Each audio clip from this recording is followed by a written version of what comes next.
This is the Everyday AI Show, the everyday podcast where we simplify AI and bring its power to your fingertips. Listen daily for practical advice to boost your career, business, and everyday life.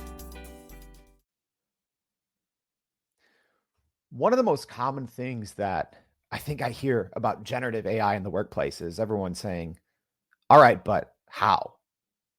People hear, oh, you can, use Chat GPT for this, or you can use Dolly for this, or, all of these large language models, but how do they actually apply to my business? How can I actually put them to use and help grow my company? Well, if that's you, then today's show is for you. So welcome. My name is Jordan Wilson. I'm the host of Everyday AI.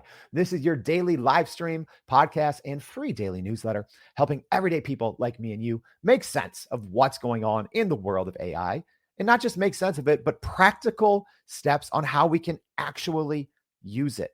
All right. So if you are joining us from the podcast, thank you. Make sure to check out the show notes. As always, we always leave a lot of great information in there. A link, you can actually come back and join the conversation and, talk to myself and the guests for today, as well as sign up for the free daily newsletter. You got to make sure you sign up for the free daily newsletter. We always break down the conversation in insanely detailed way on how you can actually make sense of everything that's going on. But before we get into that, let's take a minute to talk about what's going on in the world of AI news.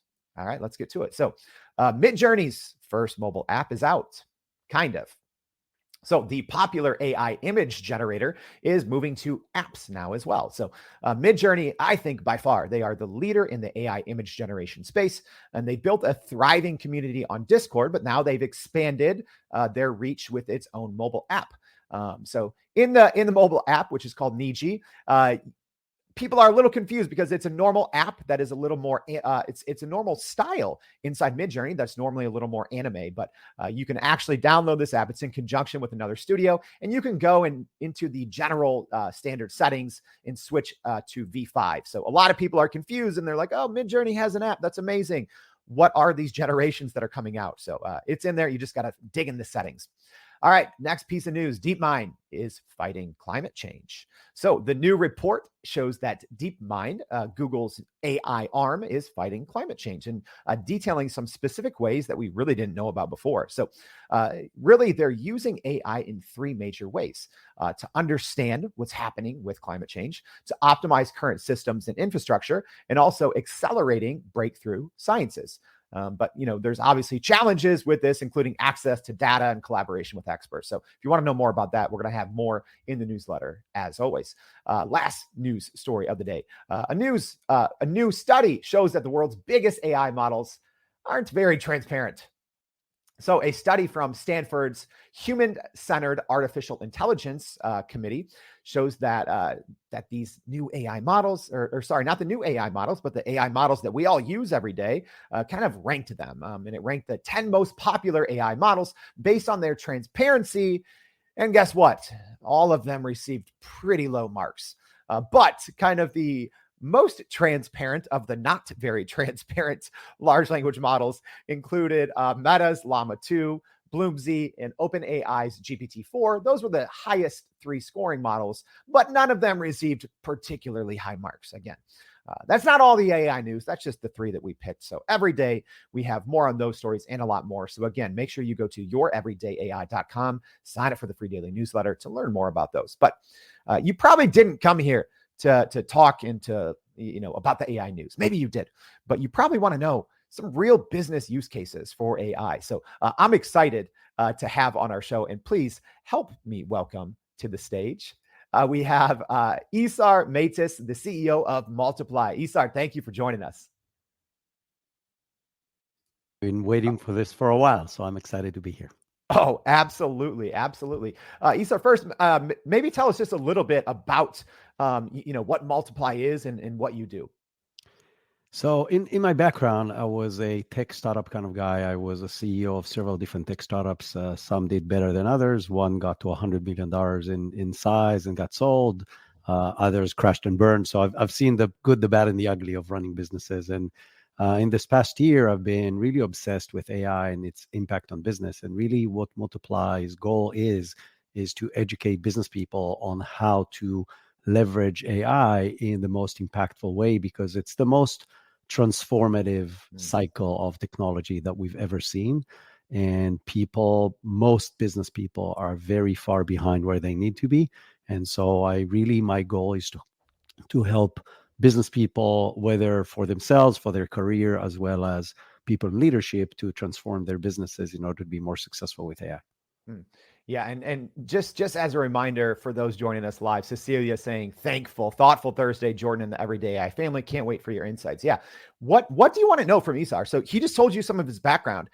He's helping companies leverage AI and has used AI in big ways. So what do you want to know? That's I like to say that this is the realest show in AI. We go live, so get your questions in.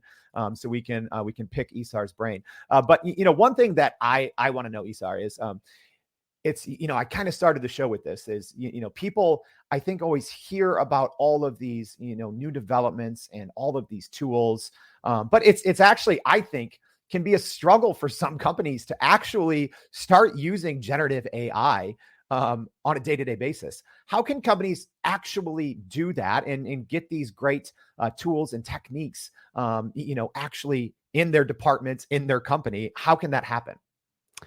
So the number one thing, and it's true now, but it's going to be true moving forward, is continuous education and exploration. And what that means is, if you think about it, and you and I do this day to day, like I have my own podcast called Leveraging AI. I consult to businesses, so I sit with them and help with them. I teach courses. I read news. I see the news. I follow stuff. I experiment. That's what you and I do for a living. People who run businesses, well, they run their business. As much as they want to be interested in and immersed in the AI stuff, they still have a business to run. And whether they're at the top of the pyramid or somewhere within the pyramid, they have other stuff they need to do in their day, meaning they don't have 3, 4, 5, 6 hours a day to check what's going on, to download new tools, to experiment with them. They just don't have that. So on the other hand, this thing is moving so fast that every week there are new capabilities and new tools, either that you don't know of that could have helped you, or even features within systems you're using today. So if we look at all the big players, whether it's Microsoft 365, Google with G Suite, Salesforce, HubSpot, etc., all of these are bringing AI features into the platforms you're already using. So the question becomes, as a business leader, how do you keep up with all of this as a business, not for individuals within the company? And the way to do this is to put together a committee. And the committee needs to be built or assembled from people from different departments in different levels, preferably somewhat geeks like me that enjoy actually tinkering with these kind of things. And the committee's role is, first and foremost, to define the framework, the guardrails, the box within people within the business are allowed to operate when it comes to AI. Because it's very, very easy to do things with AI that are way beyond what a company wants to accept, whether it's sharing data that shouldn't be shared through platforms that use your data, or sharing your customers' data through platforms that use the data, or just things that do not align well with companies' core values. Because I'll give an example. Let's say you're a salesperson. Most salespeople gets compensated based on results. Well, you can do things today that are deep into the gray area with AI, and it can help you get more sales, which means you'll get a higher compensation. Is that something as a company you're willing to accept? Probably not. So defining the guardrails, defining the box within everybody in the company is allowed and even encouraged to use AI is the first step of the committee. But the ongoing role of the committee is to really explore, experiment, provide education to everybody else in the company on, like, okay, somebody brought to us, and it could be anybody in the company, this idea for this tool, for this process, for this use case. We've tested it. Here's what we found. Here's how we are going to use this and implement this within business processes. So the old process was this, the new process with AI is that, and run education and training sessions to everybody in the company, A, on the ongoing progress of AI and new ethical issues and so on, and B, on actual use cases that are being implemented, like I said, either through third-party tools that you're not currently using, or through the platforms that you're using today that just have new features.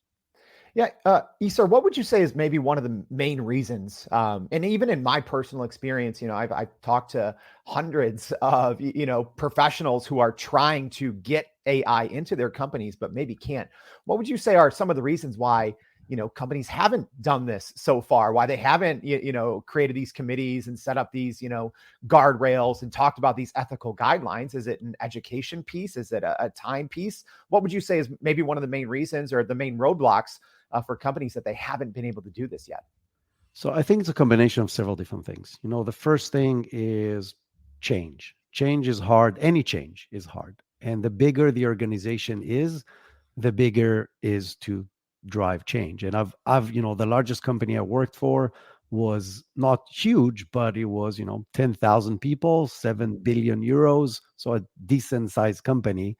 And it's impossible to change in these organizations. Now, if you're a company of 5 people, it's a lot easier to change, and the chances you'll be able to enjoy AI very, very quickly are significantly higher. So I think driving change through a large organization is problem number one. Problem number two is, I think, despite everything you hear and everything in the news and the stuff you and I are involved in daily, it's not common yet. So you and I live in the AI world for a year now, tinkering with it daily, working with people daily, listening to the news, and we assume, and a lot of people are like that, assume that everybody's already ahead and everybody's doing stuff. The reality is I work with multiple companies. Most of the people are either clueless or just scratching the surface of what these things can do. So they don't fully understand the benefits and the risks on the other side that exist if you either implement or don't implement this fast in the right way. Sure. You kind of talked about how anyone, like in theory, can be on this committee or in this community of people driving Gen AI forward within an organization. But should the onus or should the responsibility fall on a certain group or a certain department? Like, as an example, is it ultimately the CEO that should be pushing this, or someone from the C-suite? Is it HR that should be driving this initiative, saying, hey, this is something that falls under a process and procedure? Should it be marketing, right? Like is there maybe one person or a department out there that should, in theory, take the lead on this? Because I feel sometimes if it's like, let's all get this and, go together, it might not move anywhere. So great question. I think it's a combination of top down and grassroots. And I'll explain what I mean. I think the leadership team, CEO, and the C-suite have to be involved. And at least one of them must be on the committee. Why? Because it shows that there's interest in the leadership to move this thing, and B, you want the committee to be able to make decisions and make changes happen without having to go through 3 cycles of approval after they decided on something. So you want somebody, CEO or somebody else in the C-suite, to drive this. As far as the different departments that you mentioned, you want people from each department. And the reason is there's different needs, different limitations, different issues with every department from every department when it comes to implementing AI. They will have different benefits, they will have different needs, they have different issues that AI can solve. So you want one person from each department in the committee helping to define what the company needs, defining priorities between different departments and so on. Yeah. But I mentioned the grassroots part of it. If you are in any role in the business and you're passionate about AI and you're reading about this and you're playing with this and you see use cases in your business and nobody's actually top down doing anything, raise your voice. Come up with an actual business case. Don't come up with a cool idea. Come up with a business case. Here's, in my department, we can do 1, 2, and 3, which will achieve A, B, and C. And I want to experiment with this. Take it to your boss, take it to the whatever leadership committee there is, and say, hey, here's what's happening in the world. Here's what I can see that we can do right now. I want to test it. Here's what I need from resources perspective. Here's what I think the outcome can be, an actual business case. And you could become the leader of AI in your business overnight by just taking initiative and doing that. So I think it works both ways, and it works the best when you have both things, when you have people on the bottom passionate about this, as well as people on top are saying, yes, we understand the livelihood of our business in the next few years depends on us doing this change. Yeah, that's so true. And I think, I think we sometimes don't want to say that part out loud, that, if we as business leaders, as, small business CEOs, marketers, whatever, if we're not using this technology, we are putting the bottom line at risk. And I don't think people fully realize that. But I actually, Isar, let's just go ahead and fast forward. So let's say we've got a committee together, things are good to go. Maybe what's one of the first, kind of like real business use cases for once you kind of get the green light for Gen AI in an organization? So I think it very much depends on the organization, right? At the end of the day, you want to go through a process. And that's something I work with all the companies that I work for, is what are the low-hanging fruits? How you can get immediate results without too much effort, without too much risk, and to prove the point, right? And one of the things that are immediate, or the two things that are usually get the most amount of results very, very quickly. One is things that require data analysis, and preferably that are repetitive. And we do these things all the time in almost every department in the business, whether you're in finance or in marketing or in sales.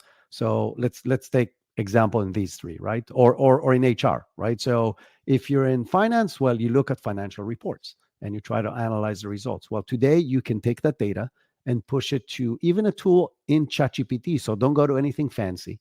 And ChatGPT today has a module called Advanced Data Analysis, and you can upload any kind of data into it, whether it's PDF formats or CSVs or Excel files and so on, and it knows how to read them.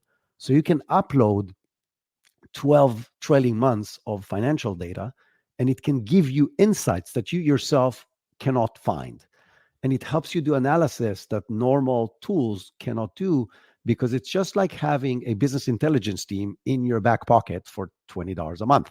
So that's for finance. If you're in marketing, well, all your marketing data. And one of the huge problems the marketers have is that the data is scattered across 15 different things, right? So you have data in Facebook for your Facebook ads, and in Google for your Google ads, and in LinkedIn for the stuff you do on LinkedIn, and in your marketing email automation tool, whatever you're using. Every one of those is a silo that has some of the data, and it's very, very hard to connect them together. Well, today you can build automations very, very easily using automation tools like either Zapier or Maker or NA10, one of those tools that push this data into a tool that will then send it to, let's say, again, the same tool I just mentioned, like ChatGPT Advanced Data Analysis, and can combine all these things and give you insights that were on the verge of impossible before. So literally in every department, you have historical data proposals that you've written. So take the last 50 proposals that you've written, load them to ChatGPT and say, okay, these won, these lost. Can you try to help me analyze what's the difference between the winning proposals and the losing proposals? Yeah. It's really easy to do. And it's stuff that we didn't do before because it's hugely time consuming. And so you need to have 3 people spending 4 months to go through what I just said, taking proposals of the last 3 years and trying to compare them. Where now in ChatGPT, you can do it in, 20 minutes. And so with one person. So the ability to analyze data to get real insights that can drive more business or more efficiency within the business is stuff we just never had before. Yeah. And, I do want to follow up on that, but first, just as a reminder, Josh saying, good morning. I had no idea Isar was going to be on. This is great. Yeah, this is absolutely great. We do this every day. We bring on guests. Josh was on the show earlier this week. So get your questions in if you want. If you want to know some real business use cases for AI, let's get those questions in and have Isar tackle them head on. But one question that I have, Isar, and this is something we just you just mentioned, ChatGPT's advanced data analytics, which used to be called Code Interpreter.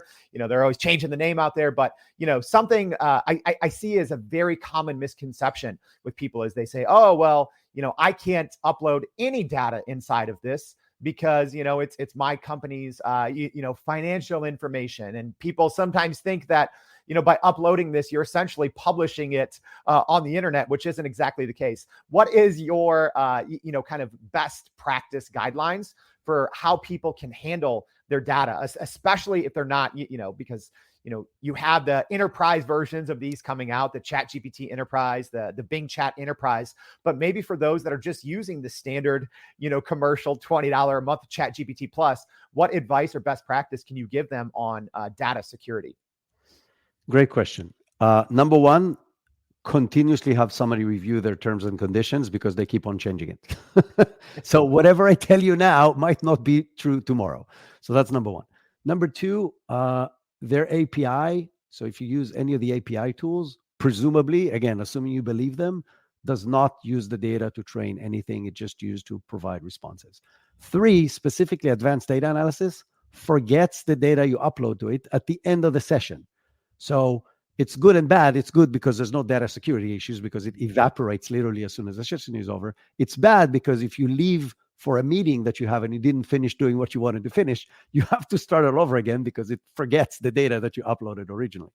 So that being said, I would still be cautious with uploading really sensitive data. So what I mean by really sensitive data, if you're in any regulated industry, big no-no.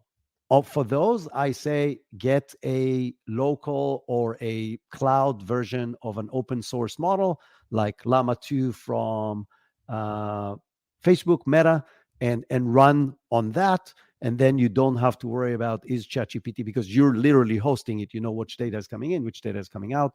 That requires some IT work. That requires some additional efforts. But for stuff even like financial data of a company, if it expires at the end of the session, how bad can it be? Or even let's go to the worst case scenario. Let's say they are training on this data. That doesn't mean that somebody can go and run a search like in Google and say, oh, I want to see companies ABCs. It's not the way it works. So even if you load your company's financial information, which is like a big secret, right? Or your list of clients, it's not something somebody can search. It just becomes a part of a huge database of all the data on the freaking internet as another point of reference for that model to work. So my point of view of this is anything that's not crazy sensitive, like the secret sauce that your client is using in order to drive all the revenue that you're driving.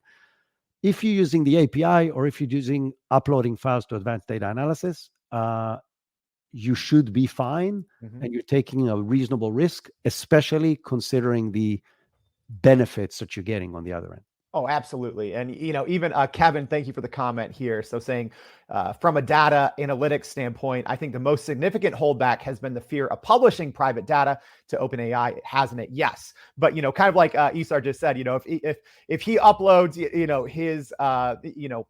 his books essentially, for Multiplai and puts in all of their financial information. If I then go and say, what is Multiplai's, top line revenue?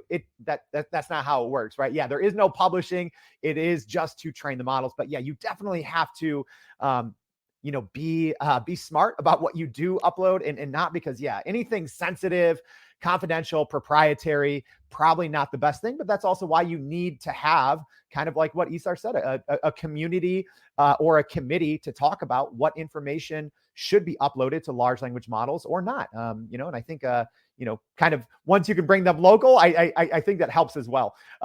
Maybe Isar, let's kind of steer away from that because I think what so many people, the easiest, maybe the lowest hanging fruit for so many companies and leveraging Gen AI is creating content, right? So for your marketing, your advertising, your comms, whatever it is, what are some ways, just very practical ways that have a great return on time invested that people can use Gen AI in those ways?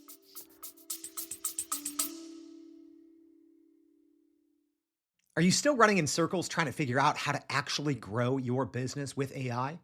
Maybe your company has been tinkering with large language models for a year or more, but can't really get traction to find ROI on Gen AI. Hey, this is Jordan Wilson, host of this very podcast. Companies like Adobe, Microsoft, and NVIDIA have partnered with us because they trust our expertise in educating the masses around generative AI to get ahead. And some of the most innovative companies in the country hire us to help with their AI strategy and to train hundreds of their employees on how to use Gen AI. So whether you're looking for ChatGPT training for thousands or just need help building your front-end AI strategy, you can partner with us too, just like some of the biggest companies in the world do. Go to youreverydayai.com/partner to get in contact with our team, or you can just click on the partner section of our website. We'll help you stop running in those AI circles and help get your team ahead and build a straight path to ROI on Gen AI. Wow. So I'll start with the first thing. So a lot of people, again, fall into this trap of like, oh, let's create content because it's really good at creating content, which is true. I would say step one, it's incredible in ideation. So if you need ideas on what content to create in order to attract the right audience, I would start there. Have it help you, have Gen AI tools help you identify the exact pain points of your audience, and then from there start defining which content pieces in what formats and so on. So that would be my number one thing. Like, it's incredible in ideation. The second thing is, okay, now that you know what content you want to create, the best way to create a lot of content is what we're doing right now, right? Is recording video. Now, it's not for everyone, but the benefit of recording video is that now you can repurpose it for any other kind of content. And the beauty of, and that was true before, but now with Gen AI, you can take this video and transcribe it. So you have a piece of content that you can put, maybe not very user-friendly, but it still provides you some SEO value if you put it on the back end of something. You can have all these tools, and some tools are built exactly for that, like Jasper and like Writer and all these tools that know how to take this transcription and turn it into an actual blog post. So now you can have a blog post.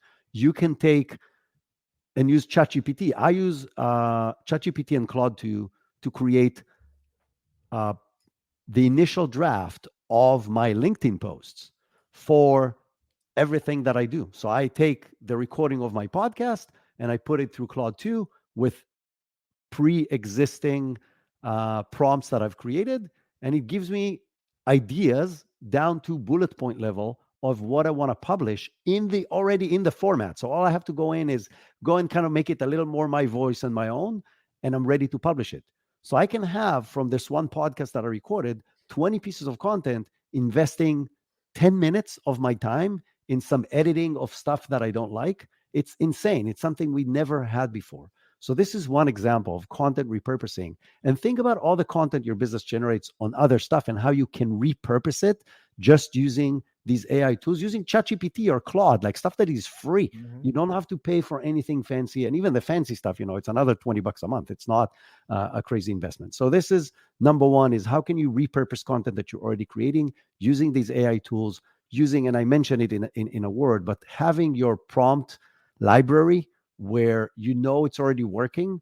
Now it's like, oh, I've perfected how to take this long form thing and turn it into posts.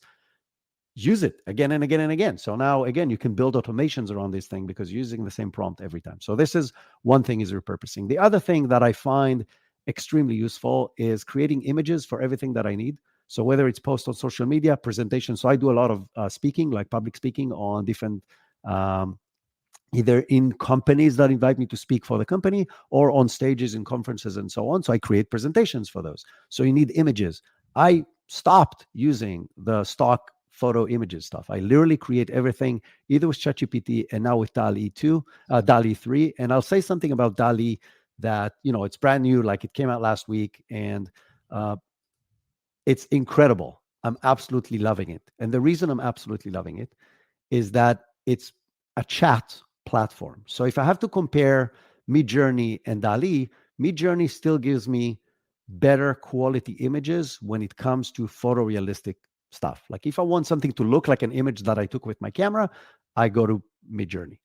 But if I want graphics for anything that I'm doing, I find that right now, DALL-E gives me better results faster because I explain to it in simple terms what I'm trying to do. And I'll give you an example that I'm doing right now. I'm going into a conference on Monday. and I'm finalizing the thing. And the last thing I do is create the graphics for the presentation. And I literally share with it, this is the kind of conference I'm going to be. This is the audience. These are the things I'm going to talk about. On slide 1, I'm talking about this thing. Give me 3 ideas for what should be the graphics on the slide. And it comes up with amazing ideas. And they're like, okay, I really like the second one. Can you create that image? And it creates an image. Yeah. And they're like, oh, I like it, but I would like to change this thing in it. And then you continue the conversation. And in either the first, the second, or the third iteration, you'll get something that is incredible, that is tailored to a specific slide for a specific audience. And this true, again, I now talk about presentation, but you can use this for a sales presentation. You can use this for your next blog post. You can use this in your next social media post. You can use like literally anything on your website. Any content you need from a graphics perspective, it's an incredible process. And again, the reason I love it is because it's iterative and because it really understands, just like ChatGPT does, what you're trying to achieve. So in Midjourney, you have to be really good at prompting Midjourney to get what you want, because with very limited words, you have to explain your idea. In DALL-E, you can go 5 pages explaining your idea in order to get exactly what you want. Yeah, one thing, speaking of DALL-E, one thing that I like and that it does, I think, very, very well, better than Midjourney, is when you do give it a prompt, you can give it something very basic, 2, 3, 4 words, and it'll give you 4 variations, and it'll expand on that prompt. It'll, turn your simple, straightforward prompt into something that is very intricate, actually. Isar, I do want to unpack something there, because right in that one answer right there, we just got a whole like history lesson of AI content creation, right? Like dropped a couple names of tools. We talked about ideation, content creation, preparing for presentations, all of those things. But I want to actually start at the beginning. Because Mike here had a question like, hey, what method is used to create that aha moment? And I think for so many people, that aha moment can be ideation, and it's something that we skip over so frequently. I even go back to think, I used to be all the time, I would work on large partnerships and activations with Nike and Jordan brand, and we would have 10, 12, 15 people in a room for hours, talking and coming up with ideas and strategizing and ideating. Is that maybe the ideation aspect of large language models and Gen AI? Is that being overlooked just because the content thing is, so tangible, right? It's like, oh, I need 10 blog posts and 10 this. It's tangible, but maybe we're not measuring the amount of time that we're, brainstorming, ideating, strategizing. Like, what's your thought? Is that the aha moment here? It's a big aha. Like I think the ability to ask the brightest people on the planet any question you want based on content that they have already shared with the world, either on Twitter or in books that they've written. So you can build, and that's something, again, I share with people that I work with. You can build a committee, an advisory board based on specific people that you follow, that you think are the most brilliant on a specific topic, or based on a specific book, and say, based on this book, or based on this person, or based on these 5 people with these 5 books, I would like to create a new X marketing plan, HR plan, training plan, like whatever thing that you're trying to do. You can consult not with AI. You can consult with specific people based on specific content that they have shared that you think is the way you want to go. Think about it. You can pick the 5 leading people in the world on a topic that have written 20 books each, that are best-selling, that speak on stages, that probably charge $50,000 an hour. And you can ask them questions about the plan you're trying to put together. That's insane. That's something that never, and is it as good as talking to the person? I don't know, but it's way better than just me talking to myself. And so bouncing ideas against or through the lens of other people because they're well known and they've shared a lot of their stuff is an incredible capability. So it's all about figuring out not how am I going to use ChatGPT, how am I going to use person X that have written books 1, 2, and 3 that I really, really like? And I want to know what that person, through the content of these books, would give me as advice for the thing that I'm trying to tackle. And you can do this with several different people. And now you have a committee. And now that each and every one of those quote unquote people gives you an answer, you can combine it all together and say, okay, now you are a CEO of a company. These are the people that are your chief of marketing, chief of this, chief of that, which are really known people. This is what they said. What do you think is the best way to combine all of these together? Like the combination of things you can do with it in order to get incredible insights for things you're trying to do are unparalleled with anything we ever had before. And it's free. So it's like, it's insane. It's really, really amazing.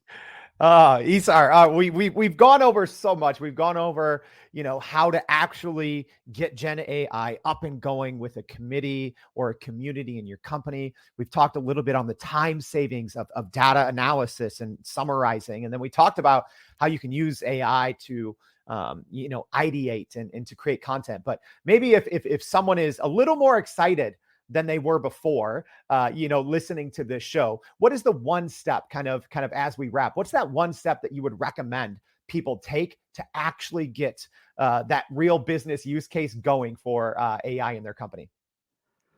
Wow. Overcome fear. Like just try stuff. Like take ChatGPT, it's free, or pay the freaking $20. It's worth every cent, and try stuff and follow people like you, right? Or like me, like listen to podcasts and get ideas from either blogs that people share or newsletters that people share or podcasts or live shows.